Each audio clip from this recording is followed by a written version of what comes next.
Hello guys, welcome to IB360.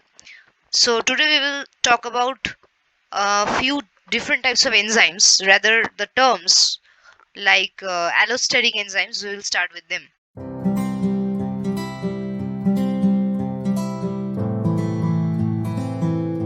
So allostatic enzymes, there are certain kind of enzymes which have various sites. We know enzymes, they have active sites or active spots for fitting in the substrate to bring about changes, chemical changes in the substrate thereafter. But allostatic enzymes, they have also other sites to fit in certain other substances. And these substances in turn can affect the active site, the site meant for the substrate, fixing the substrate. Okay, so basically we can say that allostatic enzymes are enzymes that are separate that have separate areas for different types of modulators, and these modulators, their job is to alter the shape of the active site, the modulators. The modulators, they can be effectors, they can be both activators and inhibitors. Okay.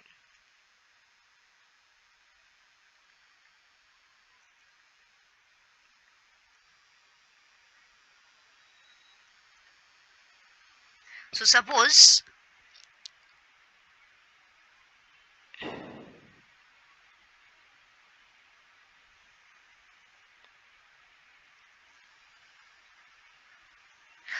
this is my enzyme and I have three sites. One of the site is this one, this site, and this is my active site, which is meant for the substrate.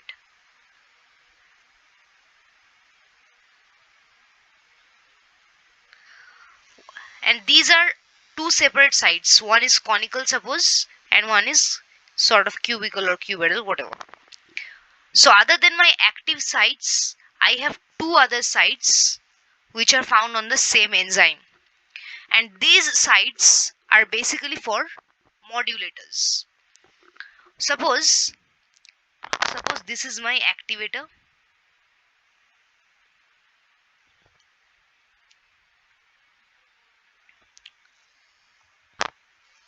Suppose this is my activator A, and this is my inhibitor I. So activator will obviously have a positive impact on the active site. So if the activator is attached, let us see what will happen. So we have here the site for the inhibitor, which is currently unoccupied. Here we have the active site. Here we have the site for activator. So this was our enzyme, and activator is present here.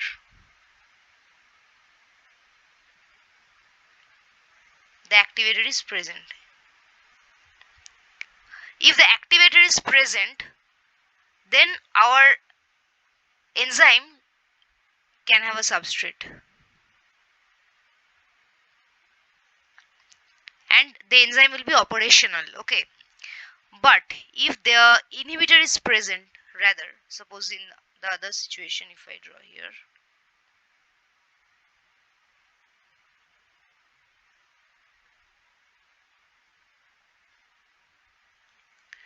so suppose here we have our inhibitor and not the activator.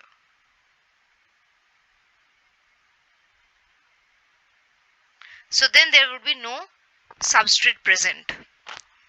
Okay, so allostatic inhibition is the mechanism of allostatic inhibition also. That means other than the active site, there would be other sites present on the same enzyme, and there would be modulators which would be attached to the other spots, and based on what type of modulator is attached to the spots, the enzymes can be active or inactive. So in this case you can clearly understand, this is the active enzyme, or rather the activated enzyme, while this one is the inactivated enzyme. Because here the active site gets inactivated. You see there is a certain morphing of the active site. The active site which was earlier open has got now morphed. That means there is a change in the conformation of active site. So inhibitors will change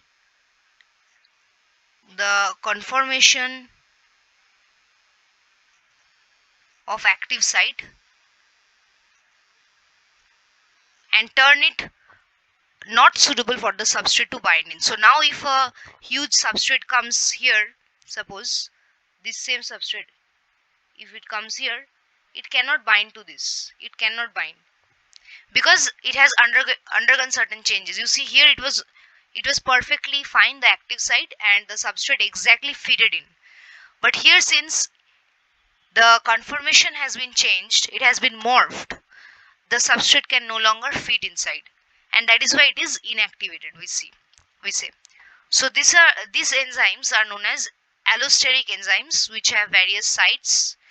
Okay, allosteric enzymes. And modulators are also known as allosteric substances or effectors. Allosteric substances or effectors. So this is the whole idea of allosteric enzymes. So what are allosteric enzymes? They are enzymes which have various sites to which either activators or inhibitors can bind and bring about certain changes to the active site of the enzyme, and hence can turn the enzyme active or inactive accordingly, and that will have a very significant impact on the binding mechanism of the substrate to the active site, and that will control the reactions. So one example would be of the enzyme PFK, which is phosphofructokinase. In glycolytic cycle we find the significance of this enzyme. So phosphofructokinase is an example of allosteric enzyme. Okay, PFK.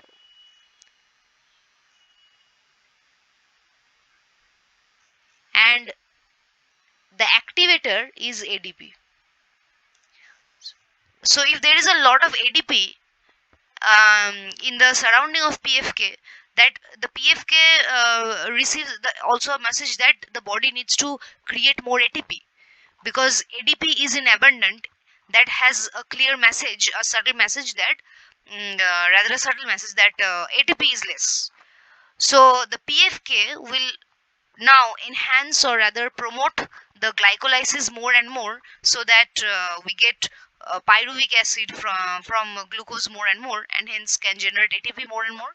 So for PFK, ADP is the activator.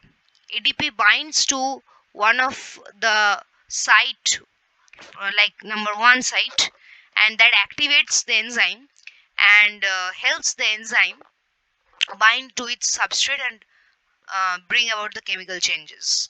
So this is a very important example of allosteric inhibition, allosteric activation rather. So here you can see the complete diagram. Here we have the allosteric enzyme, and this is, here they have shown both ways actually. So here this is our active site, this is our main active site, and this is our allosteric site. So to allosteric site certain inhibitor is binding. So this is our inhibitor. In the first case you see inhibition, and as it binds to this site it brings about a change. You see it distorts the active site. It changes the conformation of the active site. Earlier it was a broad thing and that could have exactly fitted in the substrate, but now it has got morphed or distorted. So it can no longer fit in the substrate. So the substrate will bounce back. It will not get fixed inside the enzyme, and thus the enzyme gets inactivated. But in case of allosteric activation, you see here we have the distorted active site, then the allosteric activator feeded into the enzyme, and that solved the problem. That actually changed the conformation back to the suitable one, the appropriate one, and now the substrate can easily fit inside the active site, and now the enzyme gets activated likewise. Okay, then we will talk about isoenzymes. So at one time it was believed that an organism has only a single enzyme for a given step of metabolic reaction.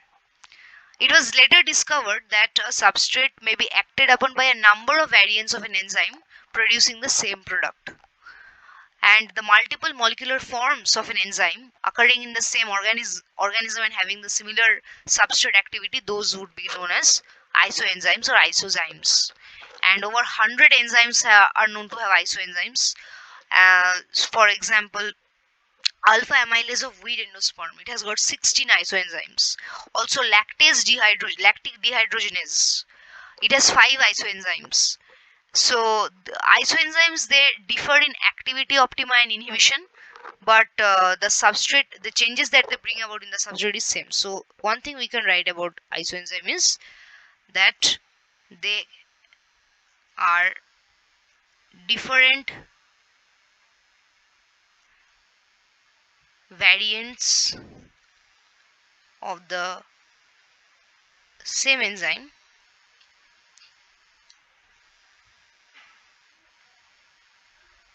that brings about similar changes to their substrate and give out same product. Okay, that's it. Then we will talk about inhibition of enzyme action. So inhibition can be classified into reversible, irreversible and competitive, non-competitive. So you can understand. So one way we can classify them as reversible or irreversible,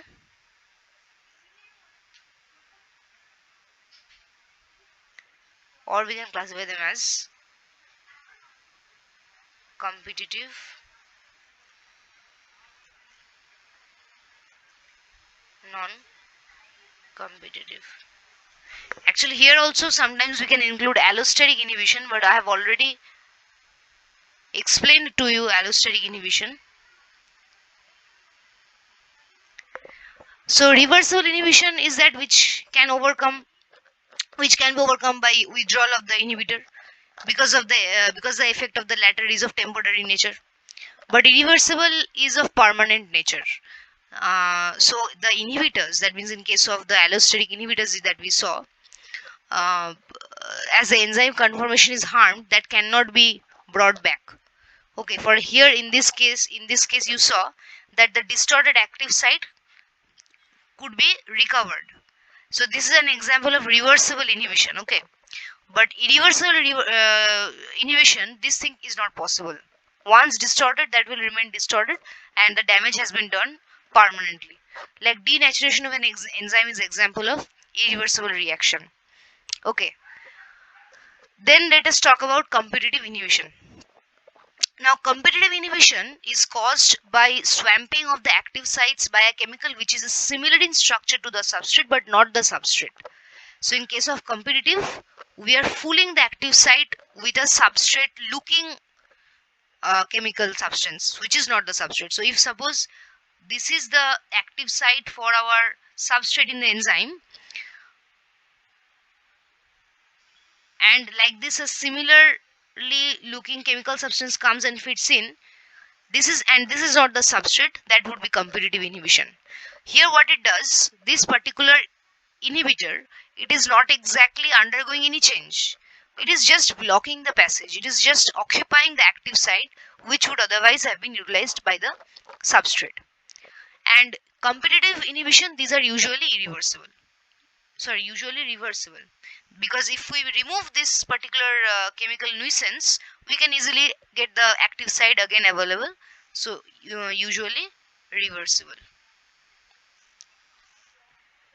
Okay, for non-competitive inhibition, so it is caused by alteration of conformation of the enzyme by a chemical which does not bind to its active site but any site other than the active site, and that may be reversible or irreversible.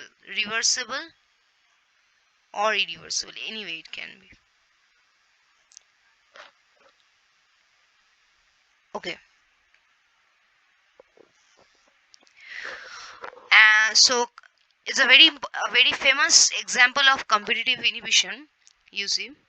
So we have this enzyme known as succinate dehydrogenase.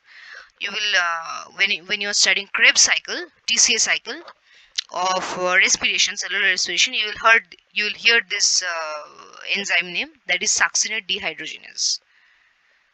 So if this is succinate dehydrogenase, we have the succinate substrate, which is somewhat like this.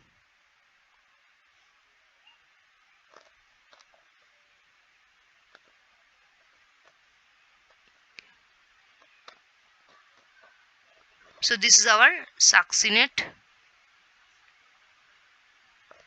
substrate, and this is our enzyme succinate dehydrogenase. Now there is a competitive inhibitor for this, which is known as malonate, and malonate looks something like this.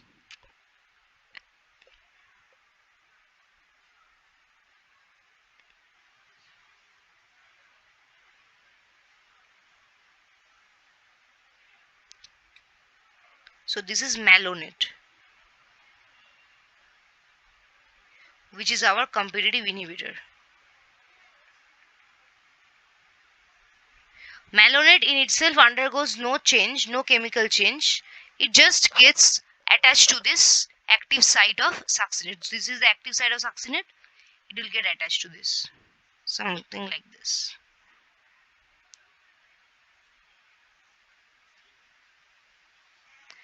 And this will block the passage for our main substrate, which is the succinate substrate.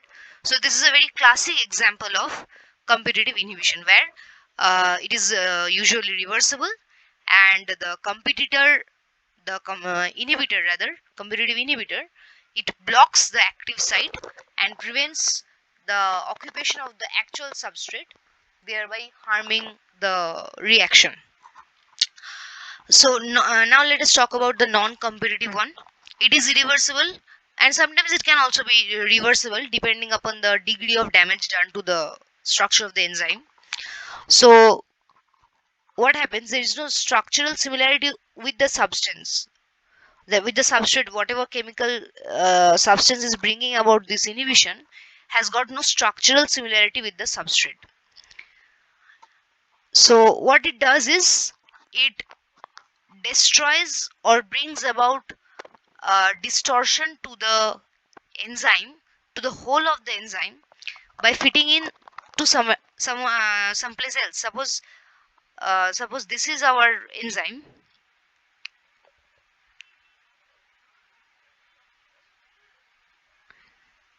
and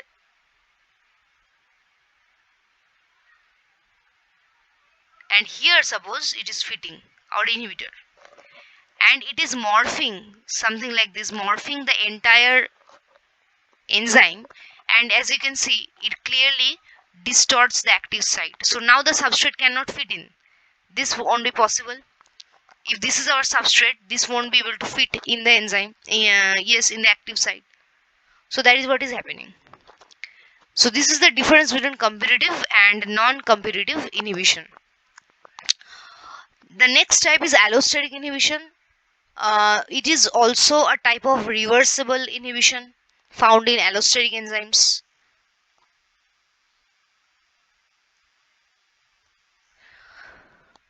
So here the inhibitor is non-competitive and is usually a low molecular intermediate, and this is also known as end product or feedback inhibition. So what happens when a lot of product is getting manufactured and the body doesn't need that chain of reaction to proceed any further, it has got enough of the product. Now the product, or that means the end product, acts as a modulator, acts as an inhibitor. So it attaches with an allosteric enzyme at a site which is other than the catalytic one, but influences the later, just like the allosteric typical allosteric inhibition which we have studied earlier. Here also a very famous example you can remember under allosteric inhibition. So enzyme hexokinase is allosterically inhibited by glucose 6 phosphate. So what hexokinase does in glycolysis, if you remember, uh, enzyme hexokinase, sometimes its isoenzyme is glucokinase. It phosphorylates glucose to glucose 6 phosphate.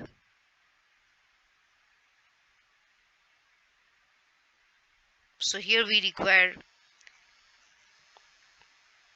an ATP, as here the phosphate group is being added to glucose, and this is catalyzed by hexokinase HK. So our product is glucose 6 phosphate. So when there is excess glucose 6 phosphate, this glucose 6 phosphate acts as our inhibitor and binds to HK, binds to hexokinase. So this acts as our allosteric inhibitor or the modulator which we were talking about. And as it binds to hexokinase, it inhibits the action of hexokinase by not actually fitting into the active site.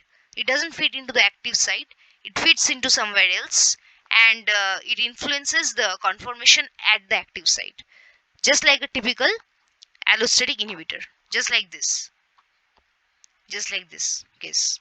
So it binds to a site which is not the active site, and it distorts the active site, and it will render hexokinase inactive. Hexokinase by glucose 6 phosphate. So here we are done with all types of inhibition of enzyme. Hope you enjoyed today's class. Thank you.